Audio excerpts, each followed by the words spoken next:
SBL energy लिमिटेडमध्ये अनेक जणांचा जवळपास 16 जणांचा मृत्यू झाला, तर काही जखमी झाले. जखमींचे नातेवाईक जे आहे आता मात्र आपल्या नातेवाईकांना शोधतात आहे. यांच्या पत्नी लक्ष्मी गायकवाड ज्या आहेत त्यासुद्धा या ठिकाणी काम करत. दादा काय सांगाल तुम्हाला, काय माहिती मिळाली आहे? मला अजून काहीच माहीत नाही आहे. फक्त मी इथं आलो विचारपूस करासाठी. आतमध्ये माझ्या पत्नीचा मुलगा माझा गेला आहे.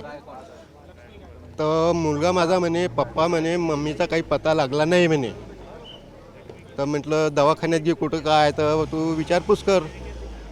तर काही सांगायला कोणी तयार नाही म्हणे. तर काय तुम्ही शोध घेता हे काही आतापर्यंत पत्ता लागला आहे? माझा फक्त याच्यावर फोन आला होता की इथं ब्लास्ट झाला आहे बा म्हणून. त्याच्यामुळं मी इथं आलो. अजून आतमध्ये गे काही गेलो नाही आणि कोण काही सांगून नाही राहिले. काय नाव तुमच्या पत्नीचं? माझ्या पत्नीचं नाव आहे दुर्गा सुनील गायकवाड. दुर्गा सुनील गायकवाड यासुद्धा कामावर होत्या आणि त्यांचे पती जे आहे आता त्यांना माहिती मिळाल्यानंतर ते या ठिकाणी पत्नीच्या शोधात आलेले आहे. अजूनपर्यंत त्यांना माहिती मिळाली नाही. मात्र जे जखमी आहेत किंवा मृत्यू झालेले आहे त्यांच्यापैकी कोणी आहे का याचा आता शोध जो आहे तो घेणं या ठिकाणी सुरू असल्याचं चित्र पाहायला मिळते. नातेवाईकसुद्धा आता पोहोचताना दिसत आहे. Cameraman Sai Sunil Dhage, TV9 Marathi, Nagpur.